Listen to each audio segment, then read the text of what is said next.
तो कल हमने देखा था, थोड़ा सा रिवीजन कर लेते हैं। कल हमने क्लास 5th में देखा था कि लिस्ट, टपल और सेट क्या होते हैं। लिस्ट जिनके आइटम आप चेंज कर सकें, टपल जिनके आइटम आप चेंज नहीं कर सके, सेट जिनके आइटम आप चेंज नहीं कर सके, साथ में उसमें रिपीटिशन अलाउ नहीं रहता है ना।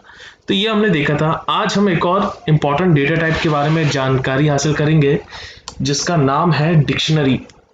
और आज का जो ट्यूटोरियल है ये भी काफ़ी इंटरेस्टिंग होने वाला है। और ये मतलब इसकी सहायता से आप बहुत अच्छे अच्छे प्रोग्राम बना सकते हो, क्योंकि आज जो ट्रिक्स आप सीखने वाले हो वो कई डिफ़िकल्ट प्रोग्राम को बनाने में काम आती है। ओके। और ये जो आज हम सीखेंगे डिक्शनरी, ये जब आप मशीन लर्निंग सीखोगे ना तो उसमें आपको डिक्शनरी का बहुत इस्तेमाल होता है। ओके, तो हम आज चालू करते हैं अपनी आज की क्लास। आज हम सीखेंगे डिक्शनरी। ठीक है, तो डिक्शनरी क्या होता है, जैसे आप लोग बचपन से डिक्शनरी देखते आए होंगे। यहाँ मैं पेन ले लेता हूँ, एक पेन।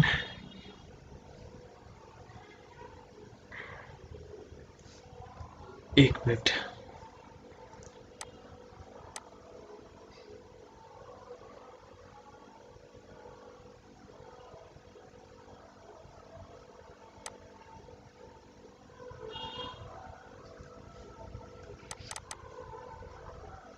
ओके, तो ये लिख रहा है।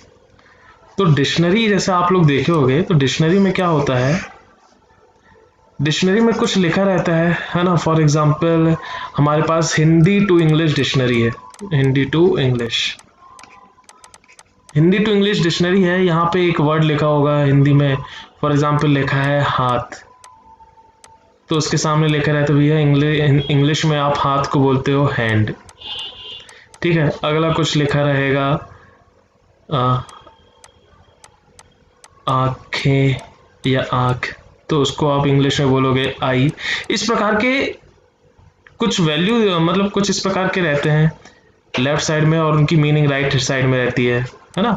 तो ये जो लेफ्ट साइड में रहते हैं, लेफ्ट साइड में, इसको पाइथन में या प्रोग्रामिंग लैंग्वेज की भाषा में बोला जाता है की। ओके। और जो राइट साइड में जो उनकी मीनिंग लिखी रहती है ना, उसको बोला जाता है वैल्यू।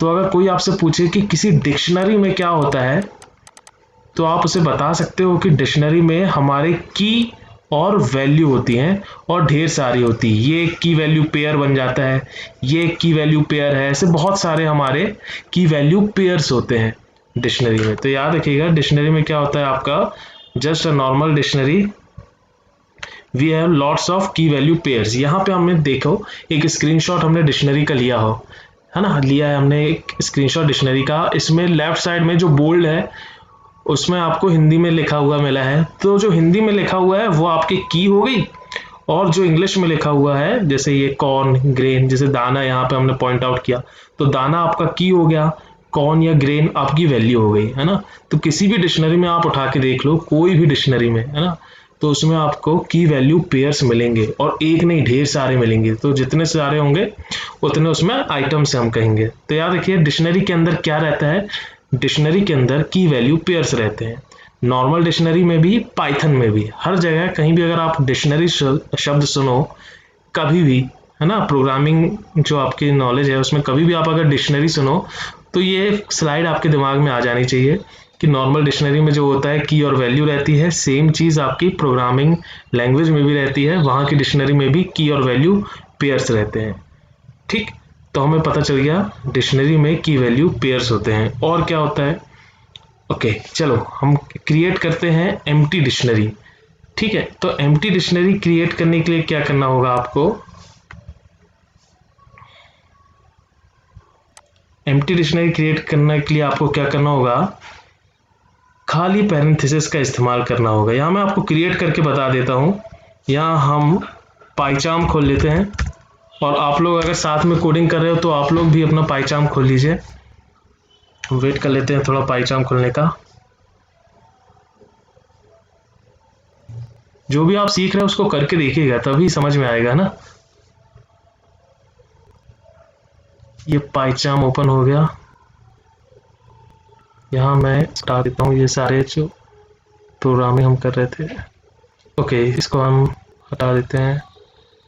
ये भी सब हटा देता हूँ, थोड़ा सा जूम कर लेता हूँ, इसको मैं यहाँ से उठा के इधर ले आता हूँ और जूम कर लेता हूँ। ओके, तो एम्प्टी डिक्शनरी कैसे क्रिएट होती है? एम्प्टी डिक्शनरी पैरेंट ये अपना कर्ली ब्रेसेस से क्रिएट होती है, ठीक है। तो यहाँ मैं लिख रहा हूँ कोई अपनी डिक्शनरी का नाम, तो मैंने अपनी डिक्शनरी का नाम दिया माय डिक्श। ओके, माय डिक्ट हमारी डिक्शनरी हो गई। अब हमको एम्प्टी डिक्शनरी क्रिएट करना है तो पैरेंथेसिस का इस्तेमाल करेंगे। तो बस एम्प्टी डिक्शनरी मतलब उसमें कोई भी की वैल्यू पेयर नहीं होंगे। तो इस प्रकार से एम्प्टी डिक्शनरी क्रिएट हो गई। चेक करें क्रिएट हुई भी है कि नहीं, तो हम प्रिंट करके देख लेते हैं टाइप क्या है हमारे माय डिक्ट का। तो टाइप ऑफ माय डिक्ट हमारा आ जाएगा, इसको रन करा लेते हैं या राइट क्लिक करके आप करिएगा रन। तो यहाँ पे हमारा देखो आप क्लास डिक्शनरी लिख के आ गया। तो इस प्रकार से हमने डिक्शनरी क्रिएट किया, खाली डिक्शनरी, ठीक है। तो खाली डिक्शनरी कैसे क्रिएट करते हैं? डिक्शनरी का नाम दे दीजिए, उसके बाद 2 खाली पैरेंथेसिस लगा दीजिए, ये कर्ली ब्रेसेस लगा दीजिए, तो आपकी एम्प्टी डिक्शनरी क्रिएट हो जाती है। ओके, हमने एम्प्टी डिक्शनरी क्रिएट करना सीख लिया। ये जो स्लाइड है यहाँ पे जो हमने एम्प्टी डिक्शनरी क्रिएट किया है उसका नाम है डिक्शनरी 1, फिर असाइन किया है, फिर कर्ली ब्रेसेस खाली, फिर हमने देखा टाइप क्या है डिक्शनरी 1 का, तो यहाँ हमें पता चल गया ये dict is a short form of dictionary in Python. Okay, तो इस प्रकार से हम पाइथन में एम्प्टी डिक्शनरी क्रिएट करते हैं, ठीक है। और क्या कर सकते हैं पाइथन में हम, ये आप देखो, ये समझना, पाइथन में कभी भी एम्प्टी डिक्शनरी किसी काम की नहीं है ना, उसमें तो की वैल्यू पेयर होने चाहिए। तो यही इसमें लिखा है, in Python a dictionary can be created using curly braces and key value pairs are separated by comma. तो यहाँ आप देखो, ये अभी हम करके भी देखेंगे। यहाँ पे देखो सबसे पहले आप कॉमा देखो, है ना, ये माय डिक्शनरी है और कर्ली ब्रेसेस के अंदर कहीं कॉमा लगा हुआ है। तो ये कॉमा क्या करता है? सेपरेट करता है अलग अलग की वैल्यू पेयर को। तो यहाँ पे हमने एक की लिया है क्रिकेट और उसकी वैल्यू क्या हो गई है, उसका मतलब हमने लिख दिया it is a game played by humans. और की और वैल्यू दोनों कॉलन से सेपरेटेड होते हैं, यही इस चीज में लिखा है, इस स्लाइड में लिखा है कि जो हमारे की वैल्यू पेयर्स होते हैं वो कॉलन से सेपरेटेड रहते हैं, ठीक है, की वैल्यू पेयर्स। तो ये पहली की हमारी क्या हो गई क्रिकेट, उसकी वैल्यू क्या हो गई it is a game played by humans, और दोनों के बीच में क्या आ गया कॉलन। अब दूसरा की वैल्यू पेयर देना है तो आपको कॉमा लगाना पड़ेगा, फिर अगली की लिखिए, अगली की हो गई हमारी मूवी और उसका मतलब क्या हो गया, उसकी वैल्यू क्या हो गई some sort of entertainment for humans, और दूसरी वाली की और वैल्यू पेयर कॉलन से सेपरेटेड है। तो आप कितने भी की वैल्यू पेयर क्रिएट कर सकते हो। तो क्रिएट करने का तरीका ये है, जल्दी से हम पाइचार्म खोलते हैं और एक डिक्शनरी क्रिएट करते हैं, और डिक्शनरी हम ले लेते हैं हिंदी, है ना, हिंदी इंग्लिश की हम डिक्शनरी क्रिएट करना चाहते हैं। तो मैंने उसका नाम दे दिया हिंदी इंग्लिश। ओके, आप नाम कुछ भी दे सकते हो लेकिन नाम हमेशा ऐसा दो कि जो थोड़ा सा इंफॉर्मेशन बताए। ओके, तो हिंदी इंग्लिश डिक्शनरी है। डिक्शनरी क्रिएट करने के लिए हमको कर्ली ब्रेसेस का इस्तेमाल करना होता है, फिर आपको की वैल्यू पेयर लिखने होते हैं, ठीक है। तो हमने पहला की दिया, पहला की हमने क्या दिया, पहला की हमने दिया, इसको मैं इंग्लिश टू हिंदी कर लेता हूं तो वो ज़्यादा सरल रहेगा। तो इंग्लिश और English to Hindi. Okay, English Hindi dictionary है, तो सबसे पहला वर्ड इंग्लिश का होना चाहिए की, तो मैंने लिखा आई। आई का मतलब क्या होता है, आई का मतलब हिंदी में अगर हम देखेंगे तो होता है आँख, ठीक है। ये पहला की वैल्यू पेयर हो गया। अब दूसरा की वैल्यू पेयर आपको लिखना है तो उसके लिए आपको कॉमा लगाना पड़ेगा और दूसरा की वैल्यू पेयर लिख दीजिए। तो दूसरा की हम ले रहे हैं फिंगर, ओके, और इसका मतलब क्या हो गया हमारी उंगली। ओके, अगला की वैल्यू पेयर लिखने के लिए फिर से कॉमा लगाना होगा आपको और फिर लिखना होगा, अब हम ले लेते हैं नोज, और नोज का मतलब हम देना चाहते हैं, नोज का मतलब हम देना चाहते हैं हमारी नाक। तो ये, तो इस प्रकार से हमने एक डिक्शनरी क्रिएट की है, उस डिक्शनरी का नाम है इंग्लिश हिंदी, और पहली की है आई, उसकी वैल्यू है आंख। दूसरी की है फिंगर, उसकी वैल्यू है उंगली। और तीसरी की है नोज और उसकी वैल्यू है नाक। ओके, तो इस प्रकार से आप कई बार बहुत सारे आइटम्स हो जाते हैं तो देखने में बड़ा अजीब लगता है, इसलिए आप क्या कर सकते हैं, कॉमा के बाद एंटर करेंगे, फिर कॉमा के बाद एंटर करेंगे, तो ये देखने में भी अच्छा लगेगा और आपको समझने में भी। तो आई का मतलब आंख हो गया, फिंगर का मतलब उंगली हो गया, नोज का मतलब नाक हो गया। अब मैं इसको प्रिंट करा लेता हूँ जल्दी से। तो मैंने प्रिंट लिखा और हमारी डिक्शनरी का नाम क्या था, देखो जैसे मैंने ई टाइप किया वो खुद ही दे दिया है कि आप इंग्लिश टू हिंदी टाइप करना चाह रहे हैं। ठीक है, तो हमने इसको टाइप कर लिया और इसको हम रन करा के देख लेते हैं। तो ये देखिए, ये हमारी एक डिक्शनरी निकल के आ गई जिसमें पहली की है आई, उसकी वैल्यू है आंख। दूसरी की है फिंगर, उसकी वैल्यू है उंगली। ओके, तीसरी की है नोज, उसकी वैल्यू है नाक। ठीक, तो इस प्रकार से किसी एक डिक्शनरी में हम की वैल्यू पेयर जोड़ सकते हैं और फिर उस डिक्शनरी को एक्सेस कर सकते हैं। ओके ठीक है, और क्या कर सकते हैं हम डिक्शनरी के साथ वो देख लेते हैं। Task, make a Python program to do the following, है ना, प्रोग्राम बनाते चलते हैं। तो हमको ये लिखना है, this dictionary contain the following words, घर, जूता एंड कलम। Enter the word to see its meaning in English. तो घर, जूता और कलम, तो ये हमारे डिक्शनरी की हो गई। तो इसी में मैं आपको करके दिखाता हूं। तो हमने लिखा घर, फिर लिखा हमने जूता और फिर हमने लिखा कलम।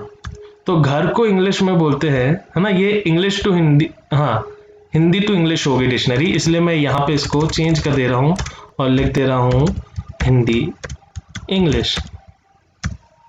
घर का इंग्लिश में होगा होम, जूता इंग्लिश में कहलाएगा शूज, ओके, और कलम इंग्लिश में कहलाएगी पेन। ठीक है, तो इस प्रकार से एक डिक्शनरी क्रिएट हमने किया। और देखो टास्क क्या बोलता है, टास्क क्या बोलता है, एंटर, ये यूजर से पूछेगा कि तुम्हें किस वर्ड की मीनिंग इंग्लिश में देखना है। तो यूजर से अगर तुम पूछ रहे हो तो यहाँ तुम्हें क्या यूज करना पड़ेगा, इनपुट, है ना। तो यहाँ मैं लिख देता हूँ यूजर क्या बोल रहा है, तो यूजर जो देगा वो हम नेम में स्टोर करा लेंगे। तो इनपुट करवा लेते हैं और बोलते हैं enter the word to see its meaning in English. तो जो भी वो एंटर करेगा वो आपका नेम में स्टोर हो जाएगा। ठीक है, तो यहां से यूजर से हमने ले लिया, तो यूजर से हमने ले लिया और उसको नेम में स्टोर करा दिया। और क्या करना है टास्क में, देखो इस प्रकार के प्रोग्राम आप पढ़ोगे तो आप करते जाओगे, है ना। ये मैंने आउटपुट शो किया है, this dictionary contain following word, घर, जूता एंड कलम, enter your word to see its meaning in English. तो मैं यहाँ क्या शो कर रहा हूँ, मैं यहाँ लिख रहा हूँ this dictionary contain the following words, तो ये पहले आना चाहिए। तो ये घर, जूता और कलम हमारे की है। ओके, तो यहां मैं पहले प्रिंट कराऊंगा, print enter your word, select any and type it, है ना। ये देखो अब क्या होगा, है ना, मैं पहले करके आपको बताता हूँ। और यहाँ से मुझे पूरी की पूरी की दिखाना है। हमारे पास घर है, जूता है, कलम है, तो ये पूरी इसको की कहते हैं। तो ये की मुझे एक साथ दिखाना है, तो मैं कैसे लिखूंगा, यहाँ पे पहले मैं लिखूंगा हमारी की का नाम या हमारी डिक्शनरी का नाम, फिर डॉट कीज मेथड का इस्तेमाल कर लूंगा। तो ये जो लाइन है हमारी, ये क्या प्रिंट कर देगी, enter your word, select any and type it, फिर सारी की घर, जूता एंड कलम आ जाएगा। ठीक है, फिर यूजर से हम पूछेंगे कि भैया तुम्हें क्या टाइप करना है। तो यूजर जो भी टाइप करेगा, उस जो भी मीनिंग देखना चाहेगा वो नेम में स्टोर हो जाएगा। फिर उस नेम को, नेम की वैल्यू हमें देखना है। तो नेम की वैल्यू हम कैसे देखेंगे वो देख लेते हैं।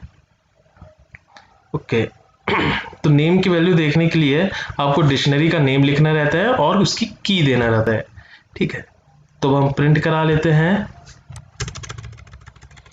देखो ये कॉम्प्लेक्स प्रोग्राम मैं आपको इसलिए बना के बता रहा हूँ ताकि आप लोग को उसका यूसेज पता रहे, सिर्फ थ्योरी में आप ना पढ़ के उलझ जाओ, है ना। दो the meaning of your word is, क्या मीनिंग है, अब हम क्या करेंगे, हिंदी हमारे डिक्शनरी का नाम था और उसमें दे देंगे कि जो भी यूजर ने एंटर किया है। ओके, तो ये हमारा एक छोटा सा प्रोग्राम बन गया, इसको मैं आपको बताता हूँ शुरू से। यहाँ हमने क्या किया, डिक्शनरी क्रिएट किया जिसमें अलग अलग की वैल्यू पेयर थे।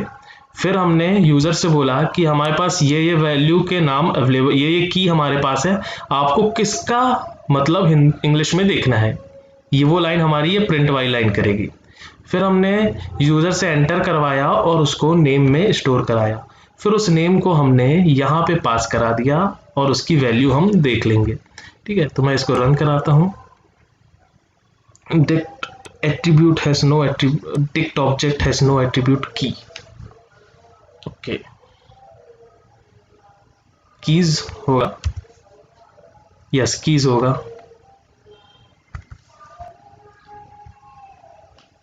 तो ये देखिए, ये पूछ रहा है enter your word, select any and type it. तो डिक्ट कीज हमारे पास कौन कौन सी आ गई, घर, जूता एंड कलम।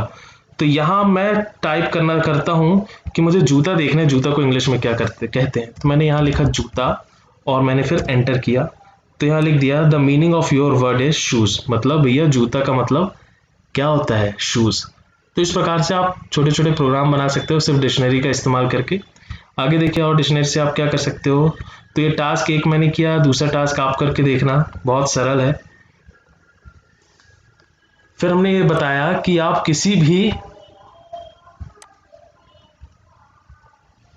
किसी भी वैल्यू को उसकी की देके एक्सेस कर सकते हैं, जैसा हमने अभी किया। जैसे यहाँ पे देखो आप, एक डिक्शनरी है नेम हॉबी करके, है ना, इसमें नेम है और उसकी हॉबी है। तो पहला क्या है, स्टूडेंट है, उसकी हॉबी क्या है, प्लेइंग बैडमिंटन। दूसरी क्या है, स्टूडेंट बी और उसकी हॉबी क्या है, डांसिंग। तीसरी क्या है, स्टूडेंट सी और उसकी हॉबी क्या है, पेंटिंग।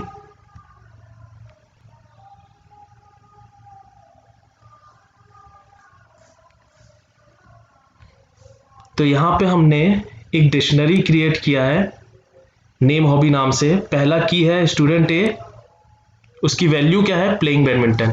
दूसरी की है स्टूडेंट बी और उसकी वैल्यू क्या है, डांसिंग। तीसरी की है स्टूडेंट सी और उसकी वैल्यू क्या है, पेंटिंग। तो नेम हॉबी नाम की जो डिक्शनरी है उसमें 3 की वैल्यू पेयर है। ठीक है, अब मुझे देखना है कि किसी पर्टिकुलर की वैल्यू क्या है, तो वो किस प्रकार से देखते हैं वो इस स्लाइड में बताए हैं। तो आपको डिक्शनरी का नाम लिखना होता है और स्क्वायर ब्रैकेट के अंदर वो की दे दीजिए। फॉर एग्जांपल मैं चाहता हूँ स्टूडेंट ए क्या करता है वो देखूं, तो मैं लिखूंगा print name hobby square bracket के अंदर की। तो की हमारी क्या होगी, स्टूडेंट ए। तो ये जब आप चलाएंगे तो आपको आउटपुट में क्या लिख के आएगा, प्लेइंग बैडमिंटन। ओके, इसको रन करके देखिएगा आप लोग। हाँ, जिस प्रकार से आप की वैल्यू पेयर बनाते हैं तो उसमें आप किसी भी की वैल्यू को चेंज कर सकते हैं। यहां देखिए, यहाँ एक प्रोग्राम लिखा हुआ है, सेम प्रोग्राम हमने लिया, नेम हॉबी। नेम हॉबी मतलब स्टूडेंट का नाम रहेगा और उसकी हॉबी। तो एक नेम हॉबी डिक्शनरी हमने क्रिएट की। तो पहली की हो गई स्टूडेंट ए, उसकी वैल्यू क्या हो गई, प्लेइंग बैडमिंटन। दूसरी की हो गई स्टूडेंट बी, उसकी वैल्यू क्या हो गई, डांसिंग। तीसरी की हो गई स्टूडेंट सी और उसकी वैल्यू क्या हो गई, पेंटिंग। अब हमने यहाँ प्रिंट कराया old hobby of student A was. तो क्या है, स्टूडेंट ए की ओल्ड हॉबी प्लेइंग बैडमिंटन, है ना। अब स्टूडेंट ए जो है वो बैडमिंटन खेल खेल के परेशान हो गया, अब उसका मन कुछ और करने लगा कि भैया बैडमिंटन खेल के मैं बोर हो चुका हूँ। तो आपको अपडेट करना होगा कि भैया वो स्टूडेंट ए तो अब बैडमिंटन नहीं खेलता, आजकल तो वो स्विमिंग करता है। तो अब क्या करोगे आप, तो आप अब क्या करोगे, आप प्रिंट करवाओगे new hobby of student B is, है ना, स्टूडेंट ए आना चाहिए यहाँ पे, new hobby of student A is. और यहाँ पे आप बोलोगे किसके वैल्यू को चेंज करना है, इसके वैल्यू को, स्टूडेंट ए के। तो हम लिखेंगे name hobby student A is equal to swimming. तो जैसे हम स्विमिंग कर देंगे और प्रिंट कराएंगे तो अब लिख के आने लगेगा कि स्टूडेंट ए की जो वैल्यू थी वो अब स्विमिंग हो चुकी है। तो आप ये देखो सिंटेक्स इसका, आप किसी भी की वैल्यू को कैसे चेंज कर सकते हो। आपको डिक्शनरी का नाम लिखना होता है, तो हमने यहाँ पे नाम लिखा नेम हॉबी, फिर आपको स्क्वायर ब्रैकेट के अंदर वो की देनी होती है। तो हमने स्क्वायर ब्रैकेट लगाया और की दिया। तो यहाँ की थी हमारी स्टूडेंट ए, तो हमने यहाँ लिखा स्टूडेंट ए। तो इस प्रकार से आप डिक्शनरी में किसी भी की वैल्यू को अपडेट कर सकते हो, चेंज कर सकते हो, ठीक है। यहाँ देखिए जिस प्रकार से हमारी नेस्टेड लिस्ट, नेस्टेड टपल सब होते हैं, इसी प्रकार से नेस्टेड डिक्शनरी भी होती है। नेस्ट का मतलब मैंने आपको बताया था घोंसला होता है, क्योंकि उसमें एक धागा जैसी चीज बार बार उसके अंदर धागा है, धागा के अंदर धागा, धागा के अंदर धागा, तो वो नेस्ट बनाता है। इसी प्रकार डिक्शनरी के अंदर डिक्शनरी, डिक्शनरी के अंदर डिक्शनरी अगर होगी तो वो नेस्टेड डिक्शनरी बनाएगी, ठीक है। यहाँ पे मैंने आपको एक प्रोग्राम दिया है, तो यहाँ देखिए डिक्ट वन नाम से एक डिक्शनरी है आपकी, ठीक है। डिक्शनरी है नाम आपकी, तो यहाँ पे पहली की हो गई, तो पहली की का नाम क्या है 1, और उसकी वैल्यू क्या कॉलन के बाद लिखी जाती है। तो कॉलन के बाद देखो फिर से हमने डिक्शनरी लिखा है उसके अंदर, ठीक है। तो यहाँ पे आपके 1 की जो वैल्यू है वो खुद एक डिक्शनरी है, इसलिए हम कह रहे हैं ये एग्जाम्पल है नेस्टेड डिक्शनरी का, क्योंकि डिक्शनरी में डिक्शनरी के अंदर की डिक्शनरी हम देख सकते हैं सामने, इसलिए हम कहेंगे ये एग्जाम्पल है नेस्टेड डिक्शनरी का, ठीक है। जिसमें पहली की जो है उसकी वैल्यू खुद एक डिक्शनरी है, दूसरी की उसकी वैल्यू खुद एक डिक्शनरी है, ठीक है। फिर हमने प्रिंट करा लिया सैम, है ना। पहले देख लेते हैं आप पहली डिक्शनरी, ये जो हमारी डिक्शनरी है इसमें जो पहला की है वो 1 है, उसमें वैल्यू में जो पहला है नेम है और उसकी वैल्यू क्या है सैम, फिर स्पोर्ट्स है, फिर बास्केटबॉल, फिर हॉबी है, फिर डांसिंग, ठीक है। इसी प्रकार सेकंड उसका जो है नेम है प्रीतम, फिर उसमें स्पोर्ट्स है रग्बी उसका, और हॉबी है ड्राइंग। अब मैं जानना चाहता हूं कि सैम का फेवरेट स्पोर्ट्स क्या है, तो मुझे देखो ये हम क्या कर रहे हैं, मल्टी डायमेंशनल डिक्शनरी को एक्सेस कर रहे हैं, है ना। ये देख के कठिन नहीं है, समझने की कोशिश करोगे तो बिल्कुल सरल है। डिक्ट 1 ब्रैकेट के अंदर 1 मतलब पहले में आओ, पहले में आपको किसका जाना है स्पोर्ट्स, तो पहले के में हम स्पोर्ट्स, तो स्पोर्ट्स में क्या आ जाएगा बास्केटबॉल, और पहले में नाम किसका था सैम का, इसलिए हमने यहाँ लिखा Sam favourite sports is. Dict 1 में जाओ फिर स्पोर्ट्स में देखो, तो डिक्ट 1 में हम गए, है ना, इसमें 1 में गए फिर उसके स्पोर्ट्स में गए, तो हमें क्या दिख गया बास्केटबॉल। तो इस प्रोग्राम को आप रन करके देखोगे तो लिख के आएगा Sam favourite sports is basketball, ठीक है। डिक्शनरी के मेथड्स होते हैं, ये देखिए ये सारे मैं आपको अभी रन करा के दिखा दूंगा। डिक्शनरी का नेम डॉट की आप करोगे तो डिक्शनरी की जितनी की होंगी वो सामने आ जाएगी। डिक्शनरी नेम डॉट वैल्यूज करोगे तो जितनी भी वैल्यूज उस डिक्शनरी में होंगी वो आ जाएगी, ठीक है। डिक्शनरी का नेम डॉट आइटम्स करोगे तो जितने भी उस डिक्शनरी में की वैल्यू पेयर है सारे के सारे प्रिंट होके आपके आ जाएंगे। डिक्शनरी का नेम डॉट अपडेट करोगे की वैल्यू पेयर को, मतलब आप किसी भी नए की वैल्यू को अपडेट करना चाहते हैं, है ना, तो आप इसका इस्तेमाल करोगे।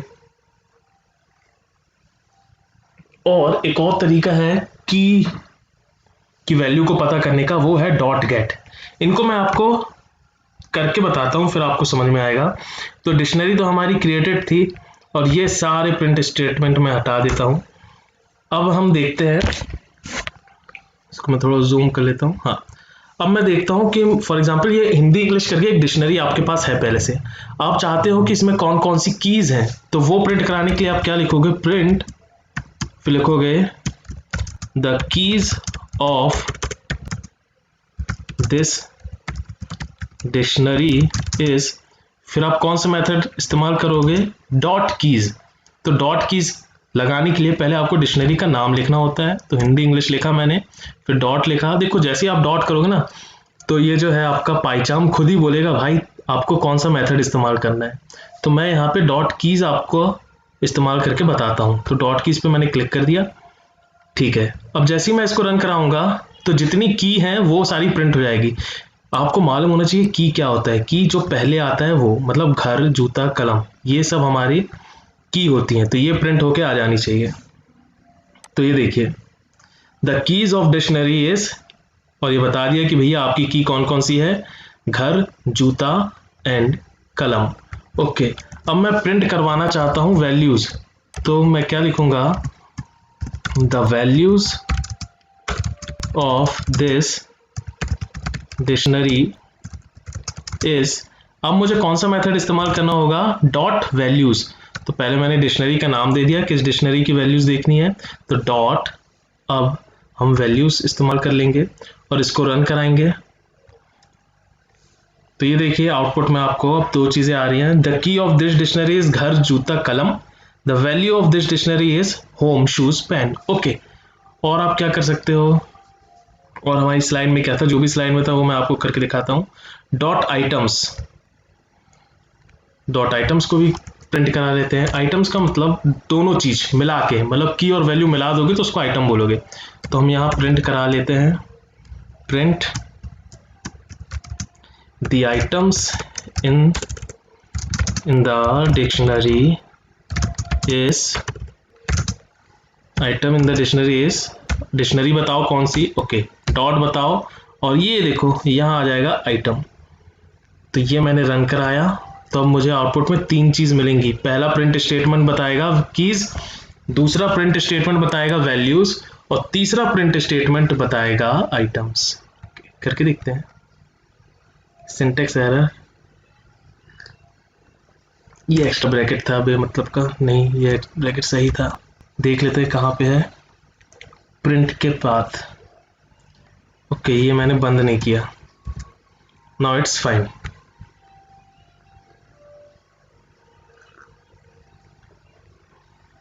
ये देखिए the key of this dictionary is, आपका आ गया घर जूता कलम, value of this dictionary is आपका आ गया होम शूज और पेन, और आइटम मतलब दोनों मिला के की और वैल्यू को मिला देंगे तो हम आइटम आ जाएगा। देखो पहला आइटम क्या है, घर होम, दूसरा आइटम क्या है, जूता शूज, ठीक है, तीसरा आइटम क्या है, कलम पेन। ओके, तो इस प्रकार से एक और मैं डिक्शनरी का मेथड आपको बताता हूं। कहाँ गया हमारा पीपीटी, ये वो है आपका update, dictionary name dot update. यहाँ पे आपको की वैल्यू देना रहता है, तो आप इस प्रकार से इसका यूज करेंगे, वो बता देता हूँ। तो प्रिंट, ये आप जितना करके देखोगे उतना अच्छा रहेगा।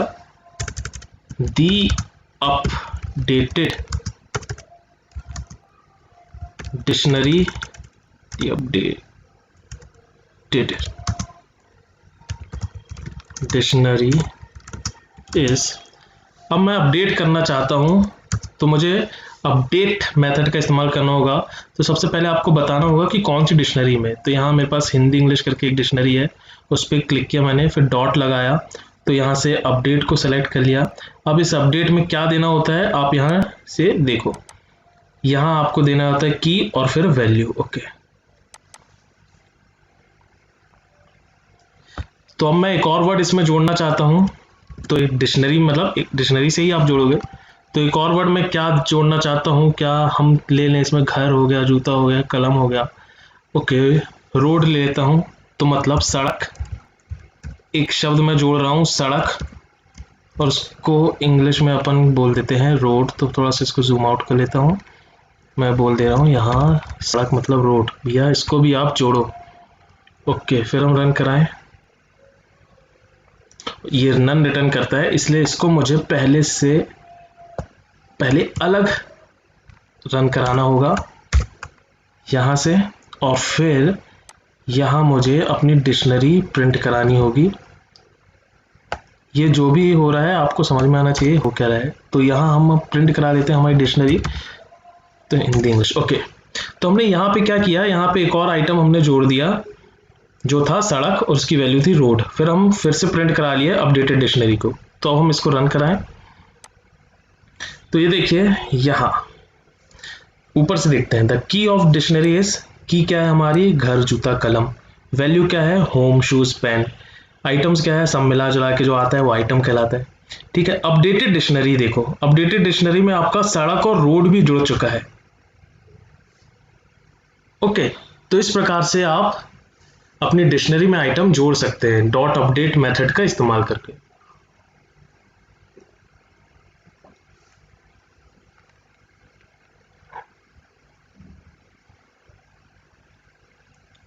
डॉट गेट की का आप खुद करके देखिएगा, बिल्कुल सरल है, कुछ नहीं, जैसे हमने ये सारा इस्तेमाल किया उसी प्रकार से डॉट गेट करिएगा, और की जो भी रहेगी वो की दे दीजिएगा उसको। ठीक है, आगे देखें, ये देखो, ये हमने एक एग्जाम्पल दिया है आपके लिए, इसको आप कॉपी कर लीजिएगा और रन करके देखिएगा, है ना। यहाँ पे हमने एक डिक्शनरी 1 नाम से क्रिएट किया है, डिक्शनरी 1, यहाँ पे भोजन है की, उसकी वैल्यू है फूड, कुर्सी है की, उसकी वैल्यू है चेयर, हाथ है की, उसकी वैल्यू है हैंड, ठीक है।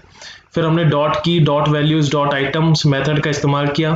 फिर हमने अपडेट करने का, देखो अब हम दो वैल्यू अपडेट करना चाहते हैं, तो हमने अपडेट मेथड चलाया, उसमें हम नयन, है ना, काफ़ी हिंदी जैसा एकदम शुद्ध हिंदी, नयन, तो नयन मतलब आइज और उंगली मतलब फिंगर, तो ये हम दोनों और अपनी डिक्शनरी में ऐड करना चाहते थे। तो हमने डिक्ट 1 डॉट अपडेट किया और जो भी की वैल्यू पेयर आपको जोड़ना है डिक्शनरी में वो लिखो, तो उससे आपकी डिक्शनरी अपडेट हो जाएगी। फिर उस डिक्शनरी को हमने प्रिंट करा लिया यहाँ पे। तो इस प्रकार से आप डिक्शनरी का इस्तेमाल कर सकते हैं। ये जो है आज आपका, ये बहुत इंटरेस्टिंग होने वाला है।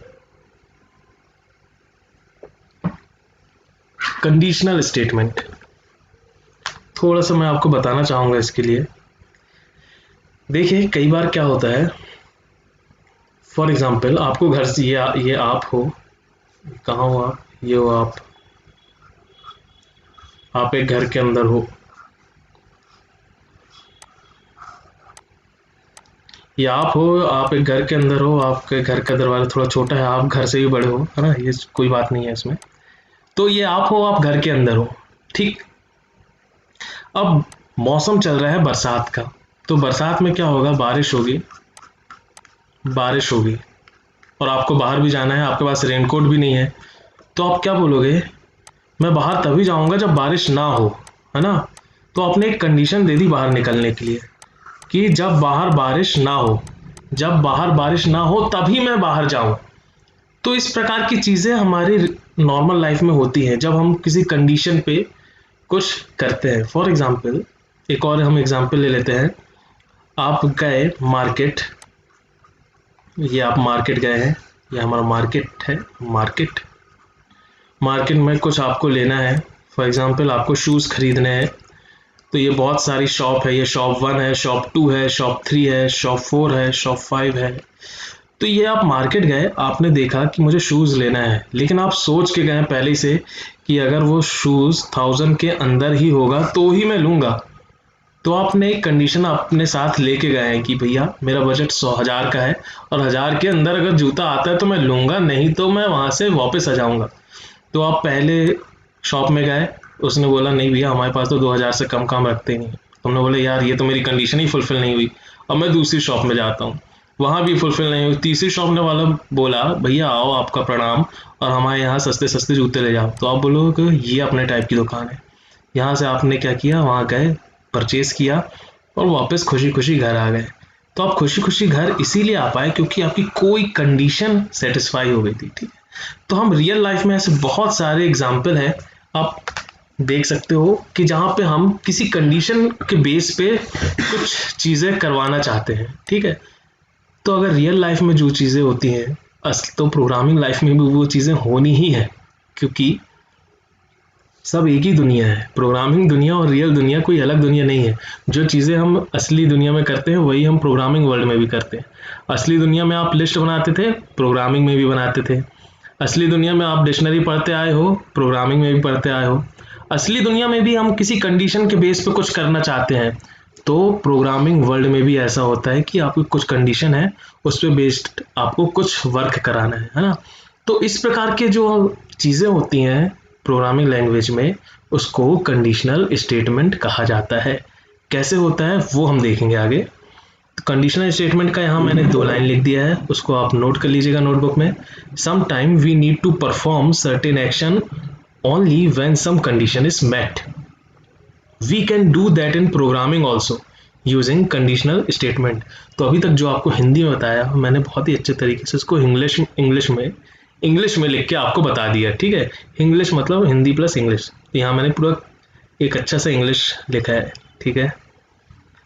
अब कंडीशनल स्टेटमेंट पाइथन में कैसे होता है, तो पाइथन में एक शब्द आएगा इफ। देखो इफ शब्द जो है आपका, है ना, आपकी रियल जिंदगी से ही मिलकर बना है। जैसा आपने बोला कि अगर जूता 1000 से कम का आया, तो अगर आपने लगाया ना, अगर को आप इंग्लिश में कन्वर्ट करोगे तो उसका मतलब होता है इफ, ठीक है, तो पाइथन वाले जानते थे कि भैया अधिकतर लोग इंग्लिश यूज करेंगे, इसलिए उन्होंने बोला कि हम कुछ ऐसा अलग सा शब्द इस्तेमाल नहीं करो, ऐसा शब्द इस्तेमाल करो जो लोगों को समझ में आए। तो उन लोग पाइथन वाले प्रोग्रामर जो थे, पाइथन जो डेवलप कर रहे थे, उनने बोला ठीक है, कंडीशनल स्टेटमेंट को हम इफ बोलेंगे, क्योंकि हर कंडीशनल में अगर तो आता ही है, अगर 1000 से कम आया, अगर बाहर बारिश नहीं हुई, अगर सब कुछ अच्छा रहा, अगर आज बिजली नहीं गई, अगर आज नाश्ते में ये बना, है ना। तो अगर आया शब्द, जो अगर शब्द है कहीं भी अगर आता है, इसका मतलब भैया वहां पे एक कंडीशन है। इसलिए पाइथन में भी हम कंडीशन को देखने के लिए इफ स्टेटमेंट का इस्तेमाल करते हैं। कैसे करते हैं देखेंगे अपन, लेकिन पहले आप याद रखो कि पाइथन में इफ मतलब अगर, है ना, अगर 1000 से कम, तो ऐसा हुआ तो एक कंडीशन आप देख रहे हैं। और पाइथन में अगर कंडीशन इस प्रकार की देखना है आपको, तो आप इफ स्टेटमेंट का इस्तेमाल करिए। तो हम देख लेते हैं इफ कंडीशनल स्टेटमेंट कैसे इस्तेमाल करते हैं। देखो ये अच्छे से समझना, है ना। अगर आपको एक से ज़्यादा प्रोग्रामिंग लैंग्वेज आती है तो ये स्लाइड आपको देखना बहुत ज़रूरी है। अगर आपको नहीं आती तो बहुत ही अच्छा है, आप पहले से ही क्लियर हो जाएंगे कि पाइथन में किस प्रकार से होता है। तो पाइथन में इफ स्टेटमेंट को इस्तेमाल करने के 3 तरीके होते हैं। ठीक है, पाइथन में इफ स्टेटमेंट को इस्तेमाल करने के 3 तरीके होते हैं। कौन कौन से? कि आप सिर्फ इफ शब्द का इस्तेमाल करो, या आप सिर्फ इफ एल्स शब्द का इस्तेमाल करो, या आप सिर्फ इफ एलिफ एल्स लेडर का इस्तेमाल करो।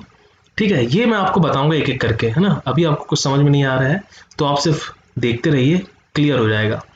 तो 3 तरीके होते हैं पाइथन में इफ स्टेटमेंट को इस्तेमाल करने के लिए। पहला सिर्फ इफ के साथ, दूसरा इफ और एल्स दोनों के साथ, तीसरा इफ एलिफ एल्स के साथ। ये एलिफ शब्द जो बीच में आया है, ये इफ और एल्स को मिला के एलिफ बना है ना। ई एल और आई एफ कॉल्ड एलिफ। क्या होगा वो हम देखेंगे। पहले हम पहला मेथड देख लेते हैं, using only if. In this case, if the condition after the if is true, the block of code written under it will execute, otherwise not। ठीक है, सिंटेक्स क्या होगा ये आप देख लो, फिर हम प्रोग्रामिंग में इसका करेंगे। तो हमें इफ लिखना होता है और जो कंडीशन देना होता है वो कंडीशन हम लिखते हैं, फिर कॉलन लिखते हैं, फिर अगर वो कंडीशन सही है तो जो भी आप यहाँ नीचे लिखे होगे ब्लॉक में वो रन होता है, नहीं तो वो रन नहीं होता है। ठीक है, तो यहाँ इसका डिस्क्रिप्शन भी बड़ा सिंपल सा लिखा है, इफ स्टेटमेंट, है ना। ये क्या बोल रहा है, इफ कंडीशन इज ट्रू, तो ये जो कंडीशन है अगर वो सही होती है तो क्या होगा, जो ब्लॉक है, ब्लॉक मतलब ये यहाँ पे जो भी आप लिखोगे वो एग्जीक्यूट होगा, अदरवाइज इट विल स्किप्ड, है ना। तो इसको मैं करके आपको बता देता हूँ।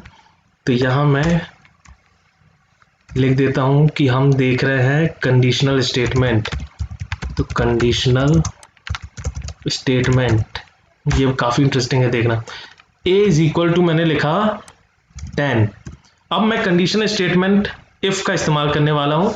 तो इफ एक कंडीशन आपको देनी होगी, है ना। तो कंडीशन कैसे हो गया, मान लो a ग्रेटर देन 10 आप दे रहे हो, तो इसको आप पढ़ोगे कैसे, अगर a 10 से बड़ा हो।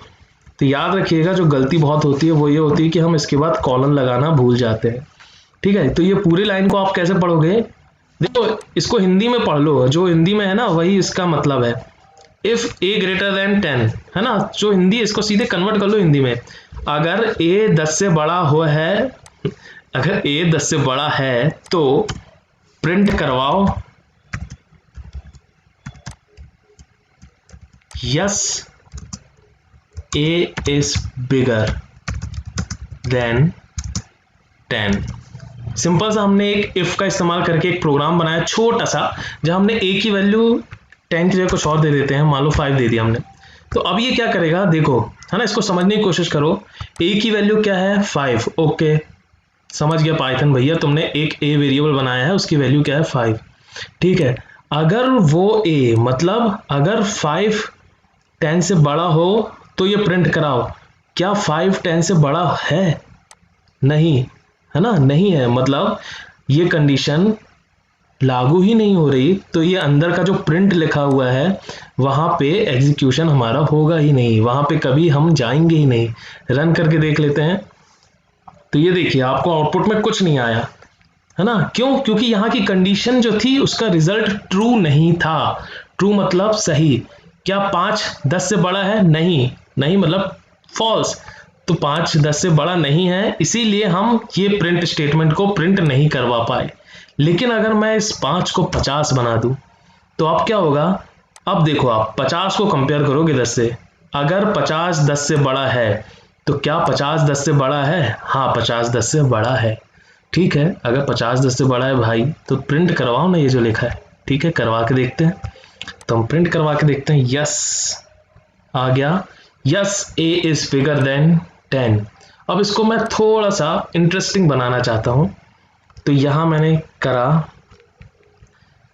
पहले हम देख लें और क्या चीज़ है आपको। हाँ ठीक है, यूजिंग ओनली इफ, तो आपको ये समझ में आ गया।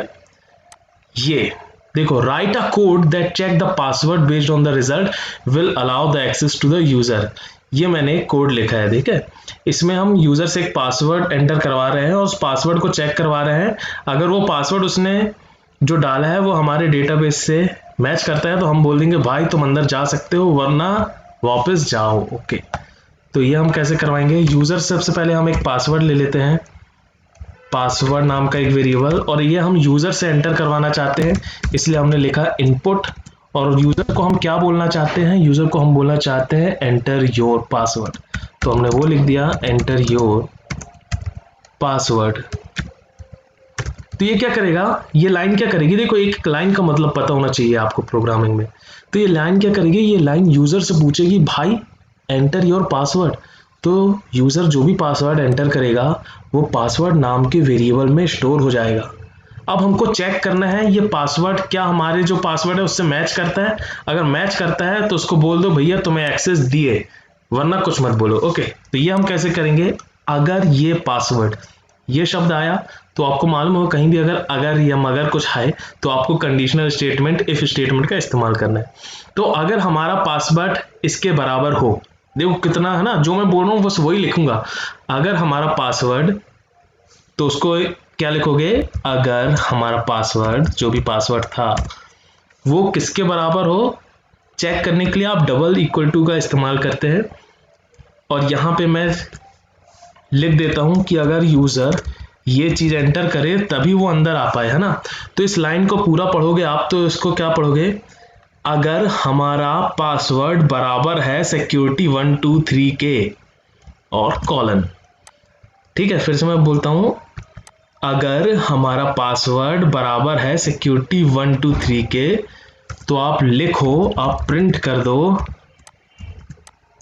कि ये क्या ऊपर चले गया। हाँ, आप प्रिंट कर दो एक्सेस ग्रांटेड। ओके, तो ये हमारा छोटा सा प्रोग्राम क्या कर रहा है? छोटा सा है लेकिन बड़ा अच्छा सा प्रोग्राम है। यूजर इसमें पासवर्ड एंटर करेगा, अगर वो पासवर्ड मैच करेगा सिक्योरिटी 1 2 3 से तो हम बोलेंगे एक्सेस ग्रांटेड। ठीक है, हम इसको रन करा लेते हैं। हमने इसको रन कराया, देखो ये हमसे पूछ रहा है कि एंटर पासवर्ड। पहले मैं रैंडम कुछ भी डाल देता हूं। ठीक, अब इसको मैं रन कराया तो कुछ नहीं बोला उसने, एक्सेस ग्रांटेड नहीं बोला, है ना, वो सीधे प्रोग्राम से बाहर आ गया। ठीक है, मैं इसको फिर से रन कराता हूं। अब मैं पासवर्ड डालता हूं सिक्योरिटी 1 2 3। तो सिक्योरिटी 1 2 3 जैसे ही मैंने डाला, देखो लिख के आ गया एक्सेस ग्रांटेड। एक्सेस ग्रांटेड मतलब आप इसके अंदर आ चुके हो। बहुत अच्छी बात है, आपने इस कंडीशन को ट्रू कर दिया है, तो मुबारक हो, आपको पासवर्ड पता था। ठीक, इस प्रकार से हम ये वाला कोड चला के देख सकते हैं। ओके, दूसरा तरीका है इफ एल्स।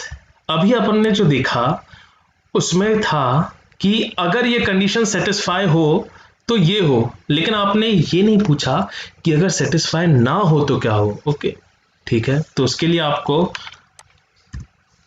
जो शब्द इस्तेमाल करना होगा वो होगा एल्स। एल्स को हिंदी में बोलते हैं वरना। ठीक है, तो अगर पासवर्ड सिक्योरिटी 1 2 3 के बराबर हो तो प्रिंट करो एक्सेस ग्रांटेड, वरना, वरना क्या, वरना प्रिंट करो, प्रिंट कर दो भाई access not granted. Okay, access not granted. अब मैं इसको अगर रन कराऊंगा तो क्या होगा? मैं पासवर्ड अगर डालूं कुछ उल्टा सीधा जो कि सिक्योरिटी 1 2 3 नहीं है तो क्या आएगा देखना। ये मैंने कुछ भी लिख दिया और इसको एंटर कराता हूं, एक्सेस नॉट ग्रांटेड लिख के हमारा प्रोग्राम फिनिश। अब मैं अगर सही पासवर्ड डाल दूं जो कि था सिक्योरिटी 1 2 3 और इसको मैं एंटर करूं तो हमारा लिख के आ गया एक्सेस ग्रांटेड। तो याद रखो जी, ये जो दूसरा तरीका है ना, ये हो गया अगर वरना वाला। तो इसको अगर आप पढ़ोगे तो क्या होगा, देखो इसको पढ़ते हैं हम, है ना। ये जैसा लिखा है वैसे ही आप पढ़ लो, समझ में आ जाएगा। इसको हिंदी में अनुवाद कर लोगे, प्रोग्राम समझ में आ जाएगा। तो हमने पासवर्ड लिया यूज़र से, फिर चेक किया, अगर पासवर्ड सिक्योरिटी 1 2 3 है तो लिख दो एक्सेस ग्रांटेड, वरना लिख दो एक्सेस नॉट ग्रांटेड। तो यही कर रहा है हमारा प्रोग्राम। तो आपको आई होप समझ में आ चुका होगा कि इफ़ एल्स कैसे इस्तेमाल होता है। तो सिंटेक्स इसका मैंने यहाँ बता दिया है, वो देख लीजिएगा आप। If statement, if condition is true block 1 will execute, else block 2, यहाँ ब्लॉक 2 भी आएगा, मैं इसको अपडेट कर दूंगा। If statement with else clause, if condition is true block 1 will execute, otherwise block 2 will execute. तो यहाँ पे हमारा ब्लॉक 1 जो था वो ये है, इसको ब्लॉक 1 कह रहे हैं और इसको ब्लॉक 2 कह रहे हैं। तो अगर कंडीशन हमारी सही होती है तो ब्लॉक 1 एग्जीक्यूट होता है, अगर कंडीशन हमारी फॉल्स होती है तो ब्लॉक 2 एग्जीक्यूट होता है। ओके, बहुत सही। और क्या है? ओके, ये तो हमने कर चुका था, है ना। आपको मैंने प्रोग्राम दे दे रहा हूँ, इसको आप रन करके देखिएगा। यही प्रोग्राम हमने बनाया है ना। इसका स्क्रीनशॉट मैंने शेयर कर दिया है, रन करिएगा पाइथन में। फिर अपने घर वालों को बोलिएगा कि पासवर्ड एंटर करो, वो एंटर करेंगे कुछ भी तो आपको लिख के आएगा एक्सेस डिनाइड। फिर आप उनको पासवर्ड बता दीजिएगा, फिर पासवर्ड एंटर करने के लिए बोलेगा तो लिख के आएगा एक्सेस ग्रांटेड। ओके, अगला टास्क क्या है? अगला जो तीसरा तरीका था इफ को इस्तेमाल करने का, वो है इफ एलिफ एल्स। तो एलिफ का मतलब है एल्स और इफ को मिला के जो शब्द बनता है उसको बोला जाता है एलिफ। बहुत सरल है। अभी तक हम एक ही कंडीशन चेक कर रहे थे, लेकिन आपको कहीं मल्टीपल कंडीशन चेक करना है, more than one condition check करना है, तो आपको क्या इस्तेमाल करना होगा? देखो इस प्रकार से, सुनना ध्यान से। अगर ये कंडीशन सेटिस्फाई होती है तो कुछ करो, वरना ये कंडीशन सेटिस्फाई होती है तो कुछ करो, वरना ये कंडीशन सेटिस्फाई होती है तो कुछ करो, वरना ये कंडीशन। तो मैं बार बार वरना बोल रहा हूँ ना, तो जो बार बार वाला वरना है ना, उसी को एलिफ कहा जाता है, ठीक है। और जो लास्ट वाला होता है, जब हम थक हार के देख लिए कोई भी कंडीशन सेटिस्फाइड हो रही, तो हम आखिरी में बोलते हैं ना, अरे भैया कुछ नहीं हो तो ये कर दो, तो वो एल्स कहलाता है, ठीक है। तो इफ एलिफ एल्स क्या होगा उसको देखेंगे हम, मल्टीपल कंडीशन चेक करने के लिए काम आता है। तो इस प्रकार से हम लिखते हैं, इफ कंडीशन 1 देते हैं कि भैया कंडीशन 1 सही है तो ब्लॉक 1 को चला दो, वरना कंडीशन 2 अगर सही हो तो ब्लॉक 2 को चला दो, वरना कंडीशन 3 सही हो तो ब्लॉक 3 को चला दो। ऐसे करके हम कितने भी एलिफ लिख सकते हैं, ठीक है। और जब इनमें से कोई भी कंडीशन सेटिस्फाई ना हो तो आप बोल देते हो थक हार के, भाई अगर इनमें से कुछ भी कंडीशन सेटिस्फाई नहीं हो रही है ना, तो ये एल्स वाले को चला दो, ठीक है। यही हमने लिखा है और इसका प्रोग्राम हम देख लेते हैं। तो देखो task, this program will check the number enter by user and determine whether it is greater than 60 80 और 100। ओके, तो हम प्रोग्राम बना के देखते हैं, क्योंकि प्रोग्राम से ही हमें समझ में आता है कि चीज़ें कैसे इस्तेमाल होती है। तो हम यूजर से एक नंबर एंटर करा रहे हैं, तो हमने लिखा नंबर इक्वल टू इनपुट, भाई यूजर मेरे तू एक नंबर एंटर कर, एंटर अ नंबर। ओके, तो यूज़र एक नंबर एंटर कर देगा। नंबर जैसे ही वो एंटर करेगा, फिर हमको क्या कराना है, चेक करना है कि अगर वो नंबर 80 से 60 80 और 100 से बड़ा है कि नहीं। तो हम लिखेंगे if number is greater than 60, और ये कॉलन मत भूलना, अधिकतर ये लोग कॉलन भूल जाते हैं ना, तो कॉलन को मत भूलना, कंडीशन के बाद हमेशा कॉलन लगता है। अगर नंबर 60 से बड़ा हो तो प्रिंट करवाओ, प्रिंट क्या करवाओ, नंबर इज ग्रेटर देन 60, ठीक है। नहीं तो नहीं तो के लिए एलिफ, नहीं तो एलिफ। अगर नंबर 80 से बड़ा हो तो प्रिंट करवाओ नंबर इज ग्रेटर देन 80, ठीक है। फिर से मैं, अब देखो एक एलिफ भी लगा सकते हो, मल्टीपल एलिफ भी लगा सकते हो, ठीक है। तो मल्टीपल एलिफ नहीं बताता हूँ, आप करके देखिएगा, मैं आपको इफ एलिफ और एल्स का ही इस्तेमाल करके बता रहा हूँ, ठीक है।